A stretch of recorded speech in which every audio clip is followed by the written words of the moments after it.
Hello friends, मैं हूं Diksha. Welcome to OGN academy.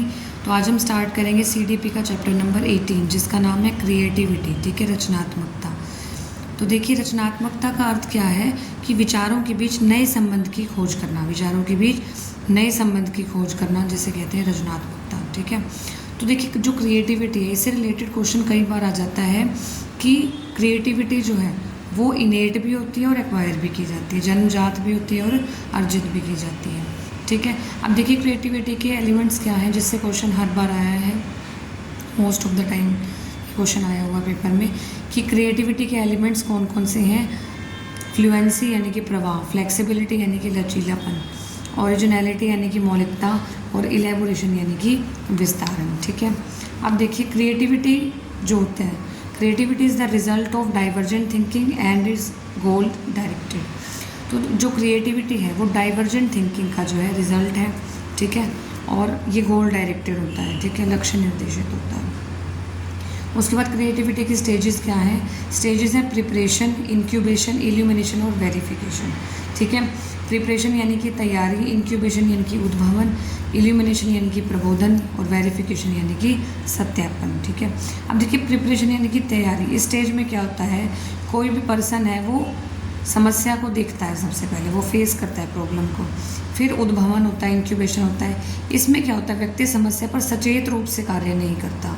और इल्यूमिनेशन यानी कि प्रबोधन में अचानक ही समस्या का समाधान मिल जाता है। ठीक है, जैसे आर्किमिडीज को नहाते नहाते जो है अपनी प्रॉब्लम का सॉल्यूशन मिल गया था। वेरिफिकेशन यानी कि सत्यापन में समाधान सही है या गलत, इसका पता लगाने का प्रयास किया जाता है। ठीक है, उसके बाद आते हैं लेवल्स ऑफ क्रिएटिविटी। रचनात्मकता के स्तर क्या हैं? ठीक है, टेलर के अकॉर्डिंग जो है 5 लेवल्स होते हैं क्रिएटिविटी के। एक्सप्रेसिव लेवल यानी कि अभिव्यक्तात्मक स्तर, प्रोडक्टिव लेवल यानी कि उत्पादक स्तर, इन्वेंटिव लेवल अन्वेषणात्मक स्तर, इनोवेटिव लेवल और इमरजेंसी लेवल नवाचारित स्तर और उदयात्मक स्तर। तो सबसे पहला लेवल होता है एक्सप्रेसिव लेवल। ठीक है, क्रिएटिविटी का सबसे पहला लेवल होता है अभिव्यक्तात्मक स्तर। दूसरा है प्रोडक्टिव लेवल यानी कि उत्पादक स्तर।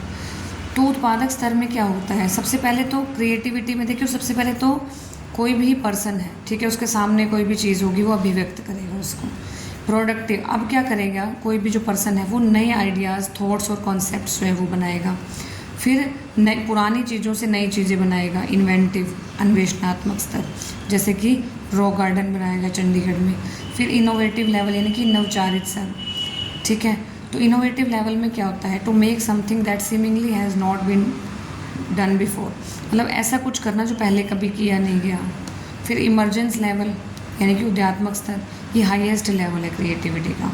ठीक है, इसमें फॉर्मिंग कम्प्लीटली न्यू थ्योरीज, नए सिद्धांत बनाना about how the world works, की जो वर्ल्ड है वो काम कैसे कर रहा है। ठीक है, उसके बाद क्रिएटिविटी को अब हम मेज़र करेंगे, रचनात्मकता का मापन करेंगे। तो क्रिएटिविटी को मेज़र सबसे पहले किसने किया, शुरुआत की मैकलीन ने।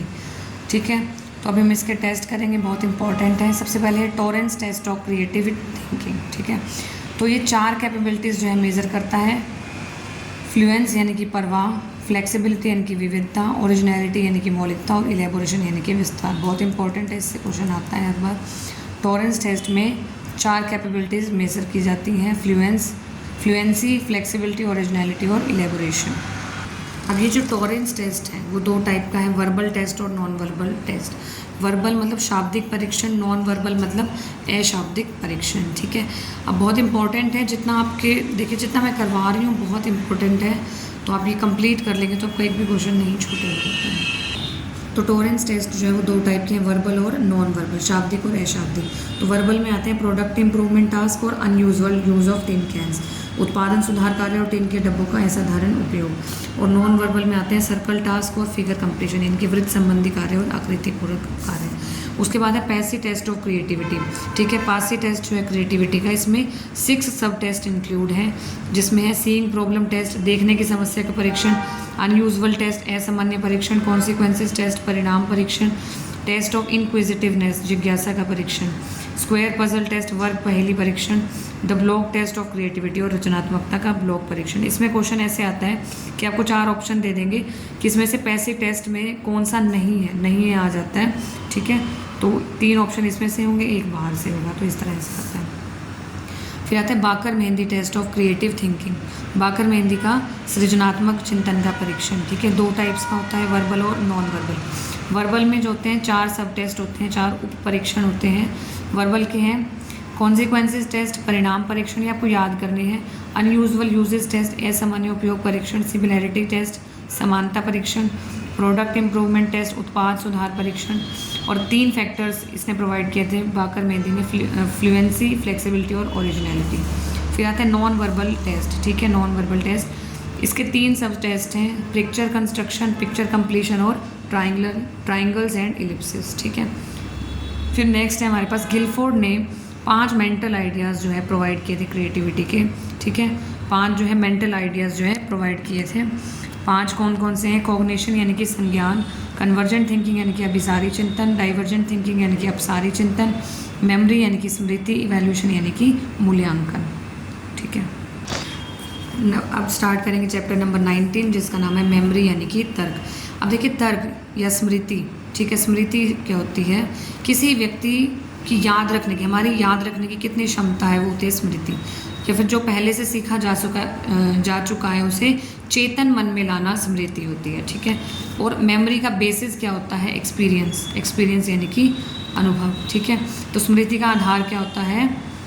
एक्वायर्ड एक्सपीरियंस यानी कि अर्जित अनुभव। अब मेमोरी की स्टेजेस क्या होती हैं? स्मृति के चरण क्या होते हैं? 3 स्टेजेस होती हैं, एनकोडिंग, स्टोरेज और रिट्रीवल, ठीक है। कूट संकेतन, भंडारण और पुनरुद्धार, ठीक है। तो कूट संकेतन, भंडारण और पुनरुद्धार, ठीक है। अब देखिए सबसे पहले एनकोडिंग में, कूट संकेतन में क्या होता है? सूचना को ऐसे रूप में परिवर्तित करना जिसे संग्रहित किया जा सके, ठीक है। तो सूचना को ऐसे रूप में परिवर्तित करेंगे जिसे स्टोर किया जा सके, जैसे कि विजुअल हो गया, पिक्चर के रूप में, चित्र के रूप में, एकॉस्टिक यानी कि साउंड, ध्वनि के रूप में, सीमेंटिंग यानी कि मीनिंग, अर्थ के रूप में, ठीक है। उसके बाद भंडारण यानी कि स्टोरेज। अब इसमें क्या होता है? यह संबंधित है, यह किस से संबंधित है कि जहाँ की सूचना को स्टोर कहाँ किया जाएगा, सूचना स्टोर की जाती है उससे संबंधित है। सूचना की अवधि कितनी होगी, सूचना स्टोर करने की क्षमता कितनी होगी, तो ये स्टोरेज जो है वो उससे संबंधित है। फिर रिट्रीवल यानी कि पुनरुद्धार, ठीक है। तो भंडारण से जानकारी यानी कि सूचना प्राप्त करना, स्टोरेज से सूचना जो है रिट्रीवल, पुनरुद्धार की तरफ जाएगी, ठीक है। फिर आता है बहुत इंपॉर्टेंट है इंफॉर्मेशन प्रोसेसिंग मॉडल, ठीक है। सूचना प्रक्रमण मॉडल किसने दिया था? एटकिंसन और शिफ्रिन ने दिया था, ठीक है। अब इसके अकॉर्डिंग जो है इंफॉर्मेशन प्रोसेसिंग मॉडल बहुत इंपॉर्टेंट है, एटकिंसन और शिफ्रिन ने दिया था। 3 टाइप की होती हैं इसके according memory, sensory memory, short term memory और लॉन्ग टर्म मेमोरी, ठीक है। सेंसरी मेमोरी होती है संवेदी स्मृति, ठीक है, संवेदी स्मृति। अब इसमें क्या होता है? जो सेंसेस हैं, ठीक है, वो इन्फॉर्मेशन ब्रेन को भेजेंगे, ठीक है, जो सेंसेस हैं वो ब्रेन को इन्फॉर्मेशन भेजेंगी। और अब लेकिन यहाँ जो इन्फॉर्मेशन है वो स्टोर नहीं होगी, ठीक है। फिर आती है शॉर्ट टर्म मेमोरी यानी कि लघुकालिक स्मृति। इसमें 30 सेकंड से भी कम होती है इसकी ड्यूरेशन, और इन्फॉर्मेशन जो है वो एंटर करती है सेकंड मेमोरी स्टेट में। ये फर्स्ट मेमोरी स्टेट होगी, second memory state short term memory जिसे कहा जाता है। फिर लॉन्ग टर्म मेमोरी यानी कि दीर्घकालिक स्मृति, ये परमानेंट मेमोरी है। इसमें परमानेंट जो है कोई भी चीज़ है वो स्टोर हो जाती है, जैसे कि डेट ऑफ बर्थ हमें परमानेंट याद रहती है ना हमारी, तो उस तरह की मेमोरी। फिर आते हैं लॉन्ग टर्म मेमोरी के टाइप्स। लॉन्ग टर्म मेमोरीज के टाइप हैं, ठीक है, 5 टाइप्स हैं, declarative, procedural, flash bulb, autobiographical और इम्प्लिसिट। सबसे पहले है डिक्लेरेटिव मेमोरी, घोषणात्मक स्मृति। डिक्लेरेटिव में देखिए इसमें क्या होती है? जैसे इन्फॉर्मेशन रिलेटेड हो, फैक्ट से, तथ्यों पर आधारित हो, नेम्स नाम से, और डेट्स यानी कि तारीखों से रिलेटेड हो। अब डिक्लेरेटिव मेमोरी 2 टाइप की होती है, एपिसोडिक और सीमेंटिक। एपिसोडिक घटना परक होती है, तो ये जो है जैसे पर्सनल लाइफ एक्सपीरियंस, जैसे जो घटनाएं हमारे साथ घटी उस तरह की जो मेमोरी होती है वो घटना परक होती है। सीमेंटिक यानी कि अर्थपूर्ण होती है, जनरल अवेयरनेस या नॉलेज, जैसे 2+2 4 होता है, ठीक है, एडिशन, मल्टीप्लिकेशन, तो अर्थपूर्ण जो होगी वो सीमेंटिक होगी, ठीक है। फिर आती है प्रोसीजरल, प्रक्रियामूलक, यह कार्य की प्रक्रिया से संबंधित होती है, प्रोसीजर से संबंधित होती है। फिर आती है फ्लैश बल्ब। फ्लैश बल्ब होते हैं क्षणदीप, तो इसमें क्या आती है? उत्तेजक व आश्चर्यजनक घटनाओं से संबंधित होती है, जैसे कि ताज, जैसे मुंबई में जो ताज होटल पर हमला हुआ था उस तरह की होगी, ठीक है। ऑटोबायोग्राफिकल मेमोरी, ये होती है जीवन चरित मेमोरी, पर्सनल मेमोरी होती है ऑटोबायोग्राफिक, समझ गए होंगे। फिर इम्प्लिसिट यानी कि निहित स्मृति, इम्प्लिसिट मेमोरी यानी कि निहित स्मृति, तो ये ऑटोमेटिक मेमोरी होती है, इसमें हमें ज़्यादा जोर नहीं लगाना पड़ता, ठीक है।